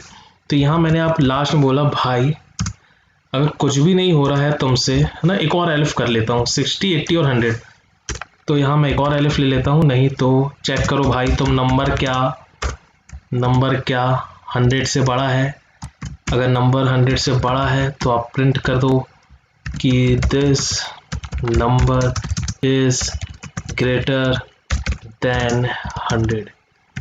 और इनमें से अगर कुछ भी नहीं है ना, कुछ भी नहीं है, तो आप प्रिंट करो, जो भी आपके मन में है वो प्रिंट आप करा सकते हो। मैं यहाँ पे प्रिंट करवा देता हूँ, प्रिंट सही नंबर लिखो। ठीक है, तो ये क्या करेगा, इसको आप पढ़ो समझो। हम यूजर से एक नंबर एंटर करा रहे हैं, वो नंबर सबसे पहले चेक होगा कि नंबर 60 से बड़ा है। अगर 60 से बड़ा है तो ये प्रिंट कर दो, ठीक है। अगर 80 से बड़ा है तो ये प्रिंट कर दो, अगर 100 से बड़ा है तो ये प्रिंट कर दो। अगर कुछ नहीं है तो लिख के आ जाओ सही नंबर लिखो। यहाँ मुझे थोड़ा उल्टा लिखना होगा, यहाँ 80 करना होगा, इसको मैं बताता हूँ आपको इसका रीज़न। यहाँ 60 करना होगा और यहाँ पे हम कर देते हैं 40, 20 का अंतर हमने रखा। यहाँ मैं लिख देता हूँ 80, ये मैं बताता हूँ आपको मैं क्या कर रहा हूँ, फिर आपको क्लियर हो जाएगा। सबसे पहले हमारा प्रोग्राम का एग्जीक्यूशन ऊपर से नीचे की तरफ आता है, तो सबसे पहले ये कंडीशन चेक होगी, क्या नंबर 80 से बड़ा है। अगर बड़ा होगा तो प्रिंट होके प्रोग्राम खत्म। अगर ये कंडीशन फॉल्स हो जाती है तो हम इस कंडीशन को चेक करते हैं। तो अगर ये कंडीशन सही होगी तो ये प्रिंट करेगा। अगर ये कंडीशन भी गलत हो जाती है फिर प्रोग्राम हमारा नीचे एग्जीक्यूशन आता है तो ये आएगा। तो अगर ये कंडीशन भी फॉल्स हो जाती है तो आखिर में बोलता है एल्स। एल्स मतलब अगर ऊपर की सारी कंडीशन फॉल्स हो गई ना भाई, तो तुम ये प्रिंट तो कर ही दो कि भैया सही नंबर लिख दो, कुछ और लिख रहा है। यहाँ हम रन करा देते हैं इसको। तो ये देखो हमसे पूछ रहा है एंटर नंबर, तो एंटर नंबर में हमने 56 डाला। तो ओके हम एक नंबर ले रहे हैं और कंपेयर करा रहे हैं, इसलिए हमको यहाँ पे टाइप कास्टिंग करनी होगी। तो हमने टाइप कास्टिंग कर दी। टाइप कास्टिंग क्या होती है आप लोग को पता होगा, क्योंकि हमने सबसे पहले सीखा था टाइप कास्टिंग क्या होती है। तो स्ट्रिंग को इंटीजर में कन्वर्ट कर दिया हमने टाइप कास्टिंग करके। अब हम कर सकते हैं, ये बोल रहे नंबर डालो, नंबर हमने डाला 56। तो 56 this number is greater then 40, है ना। तो देखो सबसे पहले उसने यहां से चेक किया 56 नंबर क्या 80 से बड़ा है, नहीं है बड़ा, इसलिए भैया अगली कंडीशन चेक होगी। 56 नंबर क्या 60 से बड़ा है, नहीं है भैया, ठीक है भैया, अगली चेक होगी। 56 क्या 40 से बड़ा है, हाँ 40 से बड़ा है, इसलिए प्रिंट करवाओ this number is greater then 40 और बाहर निकल आओ। ठीक है, अब एक और बार इसको रन कराते हैं और एक ऐसा नंबर देते हैं जो ये तीनों कंडीशन को फुलफिल ना करे। तो इसको मैं जूम कर लेता हूं। नंबर 80 से बड़ा नहीं होना चाहिए, 60 से बड़ा नहीं होना चाहिए, 40 से बड़ा नहीं होना चाहिए, मतलब 40 से छोटा नंबर लिखना है। तो मैंने लिख दिया 25। तो देखो क्या लिख दिया मेरे को, सही नंबर लिखो भाई, सही नंबर लिखो, तुम गलत नंबर लिख रहे हो। ओके, तो इस प्रकार से आप मल्टीपल कंडीशन को चेक कर सकते हैं इफ एलिफ एल्स लैडर का इस्तेमाल करके। लैडर बोलते हैं इसको, लैडर मतलब सीढ़ी, जैसे सीढ़ी में मल्टीपल ऐसे रहते हैं ना पांव रखने के लिए, जो लकड़ी लगी रहती है, तो उसी प्रकार का दिख रहा है ये आपको। आप इनमें पांव रखोगे, सबसे पहले ऊपर की कंडीशन चेक होगी, फिर नीचे की, फिर नीचे की, फिर नीचे की। ठीक है, तो मल्टीपल कंडीशन चेक करने के लिए आप इफ स्टेटमेंट का इस्तेमाल करते हैं। तो यहाँ मैंने कोड दे दिया है आपको, इस कोड को आप चला के देखिएगा। तो ये हो गया हमारा कंडीशन चेक करने का। लूप में आने से पहले एक छोटा सा मैं अच्छा सा प्रोग्राम बनाना चाहता हूँ कंडीशन बेस पे। तो हम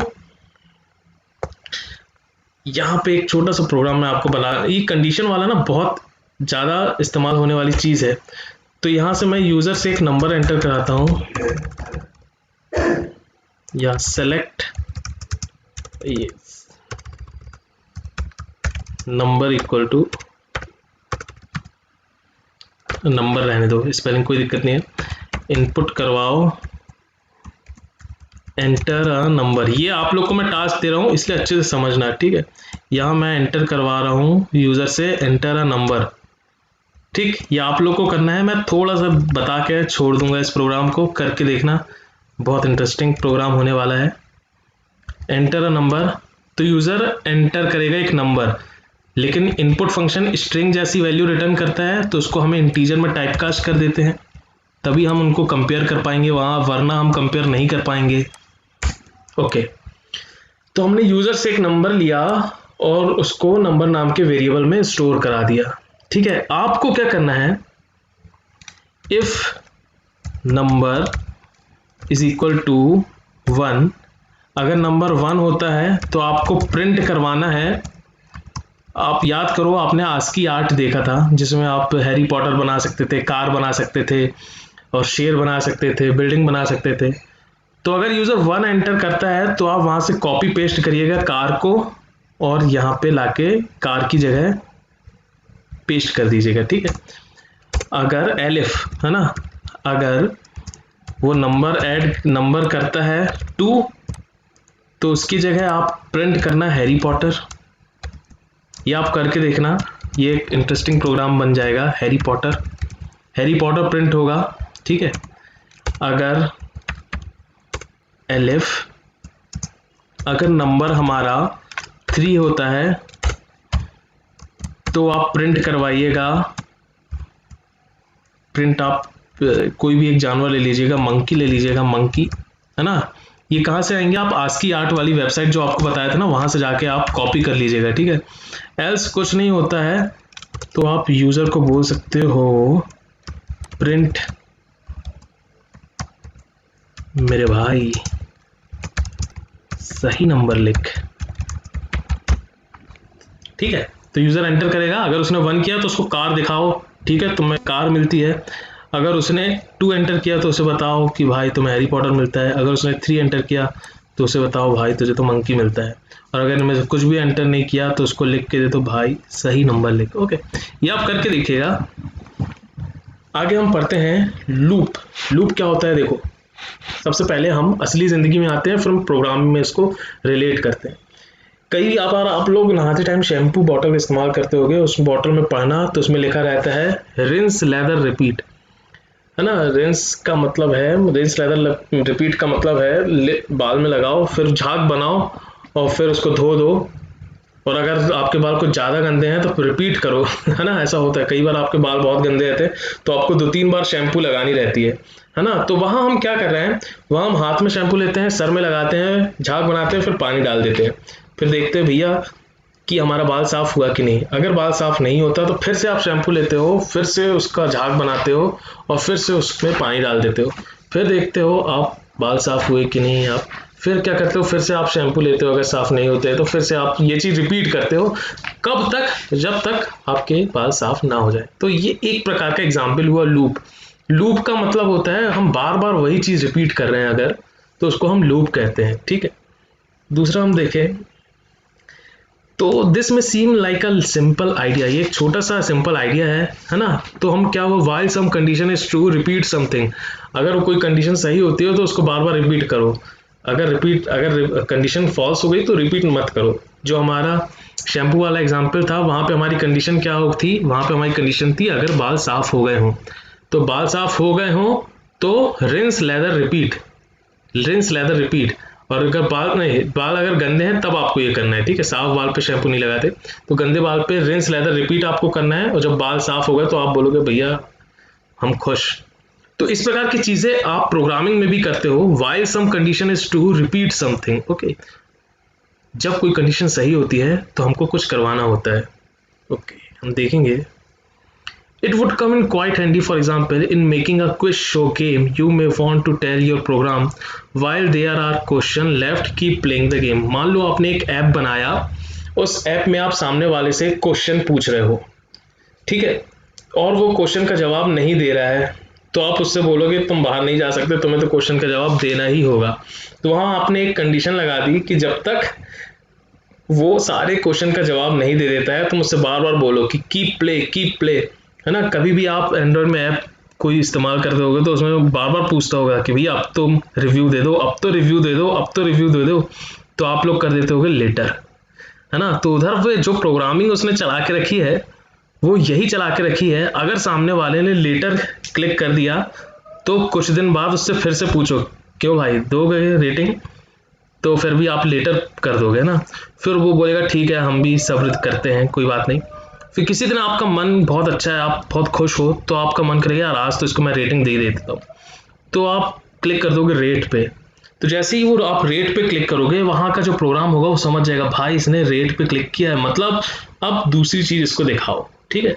तो आप रियल लाइफ में ऐसे बहुत सारे एग्जाम्पल देख सकते हो जहाँ पे कंडीशन चेक होती है, बार बार उसको किया जाता है जब तक वो कंडीशन फुलफिल होती है, और एक बार कंडीशन वो अगर फुलफिल होना बंद हो गई तो आप दूसरे काम करने लग जाते हो, है ना। तो इसी को लूप कहा जाता है। एक और एग्जांपल मैं देना चाहता हूँ आपको बैंकिंग का। ये रियल लाइफ से मैं जोड़ के इसलिए ही बता रहा हूँ ताकि आपको पता रहे कि प्रोग्रामिंग लाइफ और रियल लाइफ दो अलग चीज़ें नहीं है। जो रियल लाइफ है वही प्रोग्रामिंग लाइफ में उसको हम इम्प्लीमेंट करते हैं, और कुछ इसमें अलग नहीं है।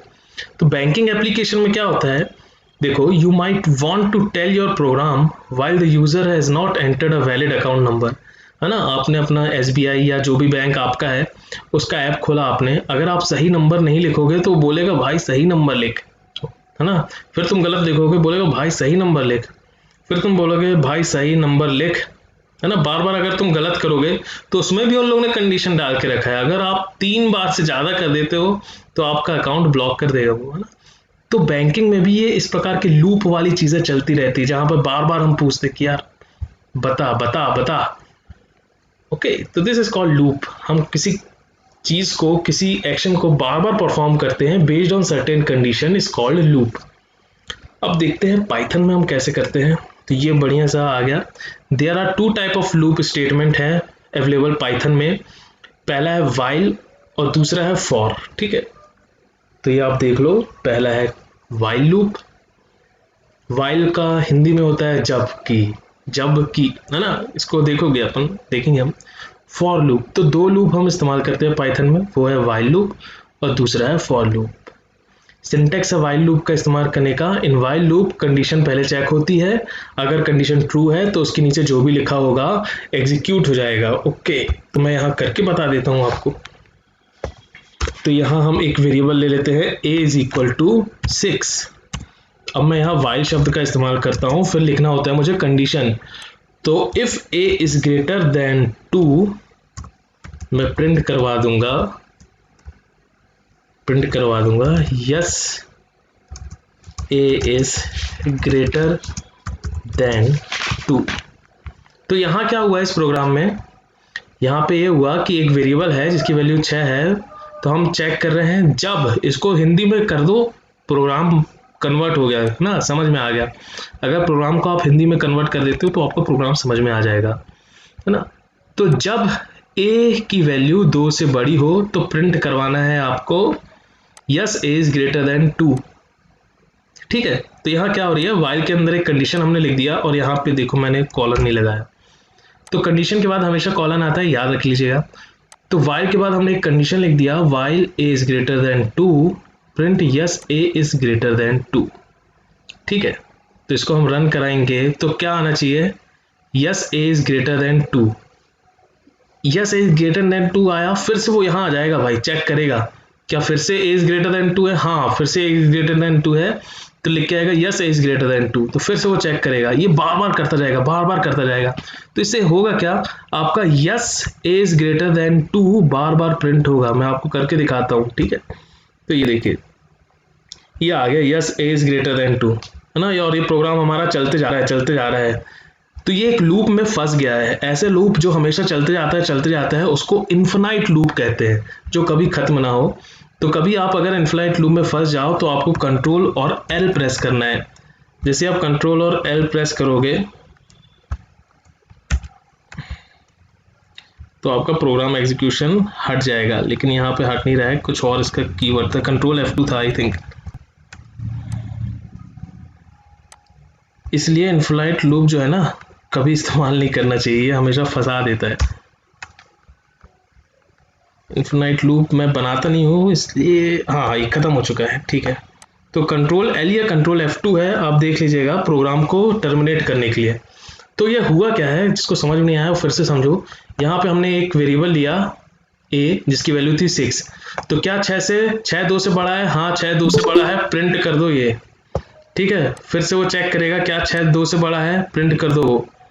तो ये बार बार तो ये बार बार आपका वाइल जो कंडीशन है, वाइल की कंडीशन बार बार चेक होती है और जो भी ये कोड लिखा रहता है वो बार बार रन होता है। ओके, तो हमें समझ में आ गया कि वाइल करता क्या है। इसका सिंटेक्स आप देख लो, हम तो चला के देख लिया। तो वाइल लिखते हैं, फिर उसके अंदर जो कंडीशन रहती है वो लिखते हैं, फिर हम कॉलन लगाते हैं, फिर जो काम करवाना रहता है वो लिखते हैं। ठीक है, तो इस प्रकार का जो सिंटेक्स है ये वाइल लूप का syntax. Write a program to print the name entered by the user 50 time. User जो भी नाम एंटर कर रहा है उसको 50 बार दिखाओ। तो हम ले लेते हैं name is equal to input, यहाँ यू एंटर योर नेम। अब हम कितनी बार दिखाना है आपको? 50। वाइल इज ग्रेटर देन, तो प्रिंट क्या प्रिंट करना है? जो भी उसने नाम एंटर किया है, तो जो भी नाम उसने एंटर किया वो नेम नाम के वेरिएबल में स्टोर हो जा रहा था, तो ये है ना। तो ये क्या होगा इस कोड में, जो भी हम एंटर करेंगे वो नेम नाम के वेरिएबल में स्टोर हो जाएगा। ठीक है, और वो नेम और एक चीज हमें यहाँ करनी है, यहाँ पे हमें क्या करना है, एक वेरिएबल हम ले लेते हैं, उसकी वैल्यू 0 कर देते हैं। समझना क्या होगा, फिर a is equal to a plus 1 कर देते हैं। तो अब ये कोड आप समझोगे तो आपको पूरा समझ में आ जाएगा। ये क्या हो रहा है, हमने यूजर से नाम लिया और उसको नेम नाम के वेरिएबल में स्टोर करा दिया।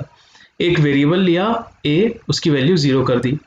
तो क्या a की वैल्यू 50 से यहाँ होना चाहिए लेस देन। ओके, क्या a की वैल्यू 50 से कम है? शुरुआत में हमने उसको 0 दे दिया तो वो बोलेगा हाँ भाई a की वैल्यू 50 से कम है। ठीक है भाई, तो प्रिंट कर दे नाम। ठीक है, नाम प्रिंट कर दिया। उसके बाद और क्या करना है, जो a था उसमें एक जोड़ दे। तो अब a की वैल्यू क्या हो गई? 1। फिर से वो यहाँ वापस आया, क्या a की वैल्यू अभी भी 50 है? तो हम बोलेंगे हाँ a की वैल्यू तो अब 1 है और 1 50 से कम होता है। फिर से प्रिंट करो नाम और फिर से a में एक जोड़ दो। तो a की अब जो वैल्यू थी वो थी 1 और 1 में 1 जोड़ेगा तो 2। फिर 2 चेक होगा, क्या 2 50 से छोटा है? तो हाँ छोटा है। तो भैया फिर से प्रिंट करो और फिर से a जोड़ो। ये हमारा चलता जाएगा लूप। कब तक? जब तक आपका a का जो वेरिएबल है, a वेरिएबल जो है, जब तक आपका 50 से बड़ा नहीं हो जाता। इसको हम रन करके देखें तो ये देखो, एंटर योर नेम, तो यहाँ मैंने लिख दिया विवेक। तो जैसे ही मैंने एंटर किया यहाँ 50 बार आया होगा, है ना। तो यहाँ मैं a को भी प्रिंट करा लेता हूँ तो मुझे पता चल जाएगा कितनी बार आया है।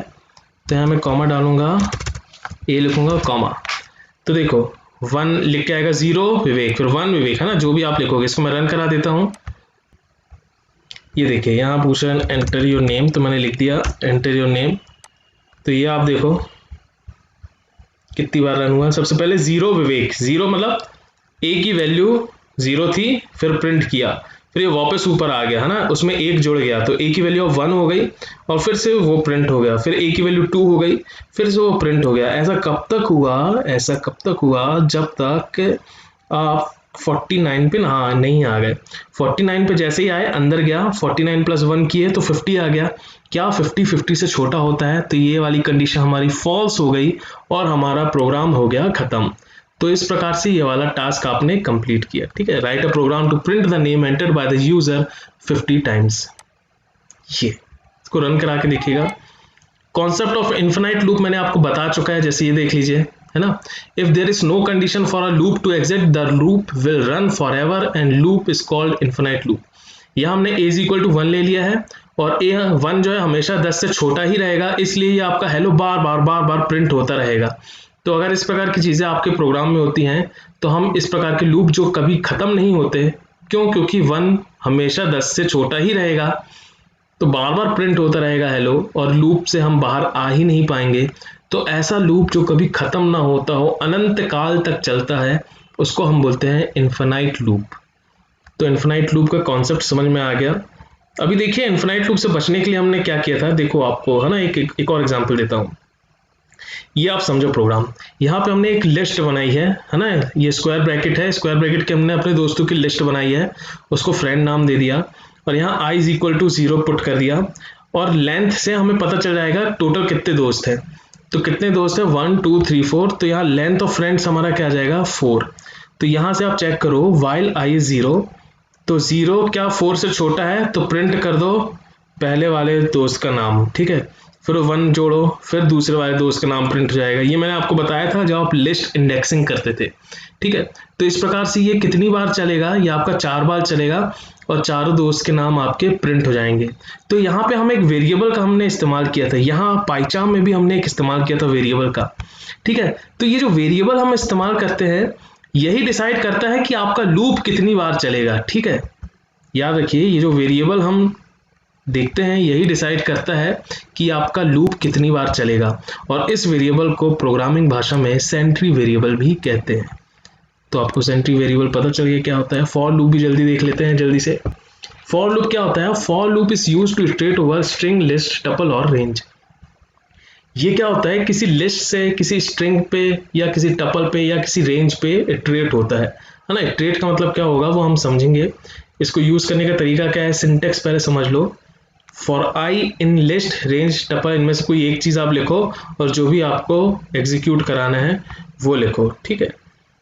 तो यहाँ मैंने थोड़ा सा थ्योरी भी लिख दिया ताकि आपकी कॉपी भरी रहे। The variable iterates over list, tuple, string और range and executes the statement until the iteration gets completed. Iteration का मतलब क्या होता है यहाँ मैं आपको समझाता हूँ। तो यहाँ देखिए एक फ्रेंड नाम की लिस्ट है जिसमें ये हमारे फ्रेंड्स हैं, ठीक है। फॉर आई इन फ्रेंड्स, यहाँ पे हमने एक आई वेरिएबल लिया इन फ्रेंड्स, मतलब ये अब आई वेरिएबल इस फ्रेंड्स नाम की लिस्ट के अंदर जाएगा। तो पहले आइटम में जाएगा, फिर दूसरे आइटम में जाएगा, फिर तीसरे आइटम में जाएगा, फिर चौथे आइटम में जाएगा, एक एक करके जा रहा है। इसी को इंग्लिश में इटरेशन बोला जाता है, ठीक है।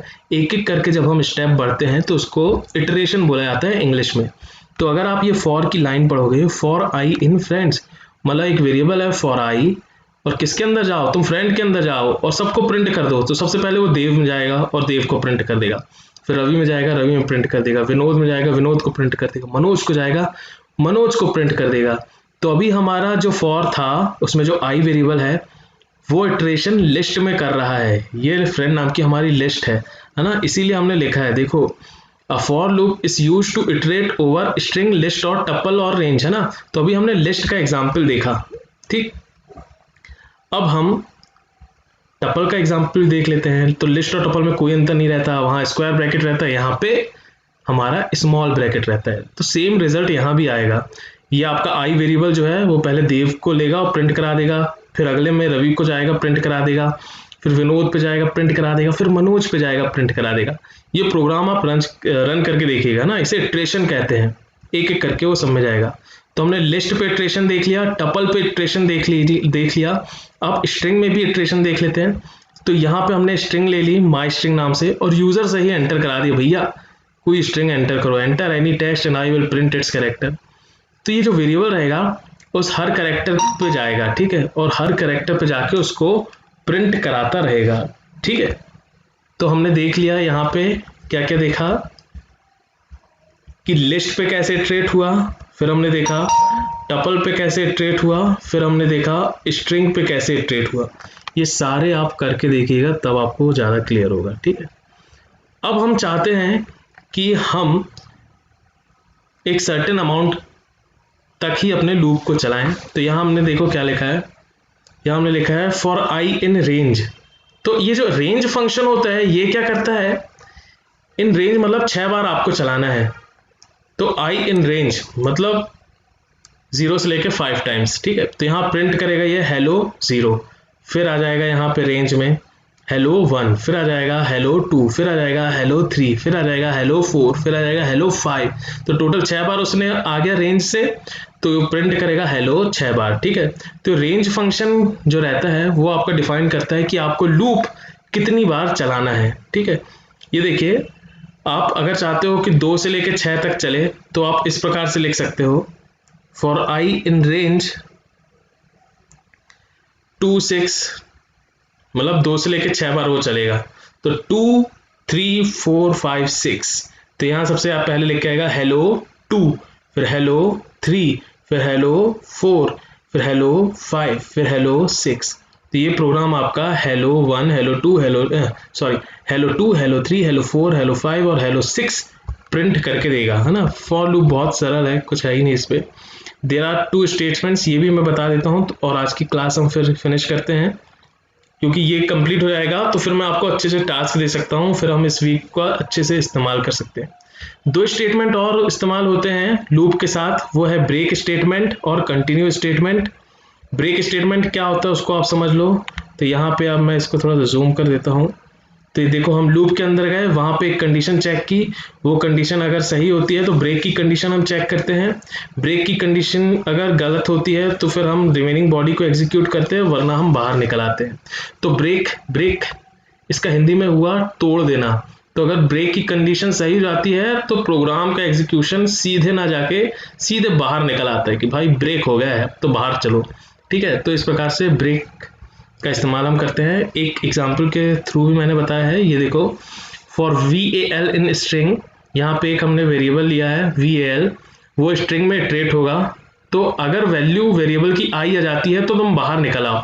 और मैं ये चाहूँगा कि आप लोग चला के देखें, है ना, आपके पास बहुत टाइम रहेगा, पूरे वीक का टाइम है, तो इसको आप रन करके देखिएगा, फिर आपको समझ में आएगा कि ब्रेक करता क्या है। ठीक है, यहाँ पे आप आई को चेंज करके देखिएगा, एन कर दीजिएगा, आर कर दीजिएगा, है ना। तो हम इटरेट करेंगे, एक बार एस से कंपेयर करेंगे, फिर टी से, फिर आर, फिर जैसे ही आई आया तो हमने देख लिया अगर वही ए एल आई हो जाता है तो ब्रेक, तो ब्रेक के बाद मतलब बाहर निकल आओ। तो आई जैसे ही आया तो हम बाहर आ गए। मतलब क्या क्या प्रिंट होगा, सिर्फ हमारा शुरू का एस टी और आर प्रिंट होगा। तो ब्रेक का काम क्या होता है, ब्रेक का काम होता है कि अगर एक और कंडीशन आप लगा दो लूप में, अगर वो कंडीशन सेटिस्फाई होती है तो आप ब्रेक से सीधे करके आप पूरा लूप चलाने की कोई जरूरत नहीं, आप बाहर आ जाओ। ठीक है, तो ये हमने बता दिया है। ये देखो दोनों, for i in range 5 print 5, तो ये 0 से लेके 4 तक प्रिंट करेगा। For i in range 5 print i, फिर यहाँ हमने कंडीशन लगा दिया है और ये कंडीशन आपका बताएगा भैया अगर 3 तक आ गया है तो ब्रेक है। ठीक, कंटिन्यू स्टेटमेंट ब्रेक स्टेटमेंट का अपोजिट रहता है। कंटिन्यू स्टेटमेंट अगर फॉलो हो जाता है, उसकी कंडीशन अगर ट्रू हो जाती है तो वापस शुरू से कंटिन्यू हो जाता है हमारा लूप चलना। ब्रेक में क्या होता था, ब्रेक में अगर कंडीशन सही हो गई तो बाहर आ जाता था। कंटिन्यू में अगर कंडीशन सही हो गई कंटिन्यू की तो वापस शुरू से चलने लगेगा। ठीक है, बस इतना सा अंतर है दोनों में। ये इसका मैं आपको प्रोग्राम भी दिखा देता हूँ। तो ये देखो अगर वैल्यू आई हो गई तो कंटिन्यू, मतलब तुम भाई वापस यहाँ पे आ जाओ। ब्रेक क्या करता था, बाहर आता था। आप दोनों ब्रेक और कंटिन्यू के प्रोग्राम चला के रन करिएगा और मुझे बताइएगा कि आपको ब्रेक और कंटिन्यू में अंतर समझ में आया या नहीं। ठीक है, आगे देखें। हाँ, ये प्रोग्राम आप करके देखना, ये काफ़ी इंटरेस्टिंग प्रोग्राम है और इसका मैंने पूरा कोड आपको दे दिया है, आप चला के देखना। इसमें होता क्या है, देखो थोड़ा सा सिर्फ 2 मिनट और लूँगा फिर हम क्लास फिनिश करते हैं। कई बार यूज़र आपने देखा होगा, आपको कमेंट करने का मौका मिलता है कहीं, या तो यूट्यूब हो गया या तो कोई और वेबसाइट हो गया, कहीं भी आपको कमेंट करने का मौका मिलता है। ठीक है, तो कई ऐसे यूज़र रहते हैं जो इस प्रकार के शब्द डाल देते हैं, buy now, click this link, click here, earn money. हाँ, तो ये सारी चीज़ें आपको मालूम है, ये सब लुभावने अवसर होते हैं जो लोगों को दिए जाते हैं ताकि लोग क्लिक करें और उनका फ़ायदा हो।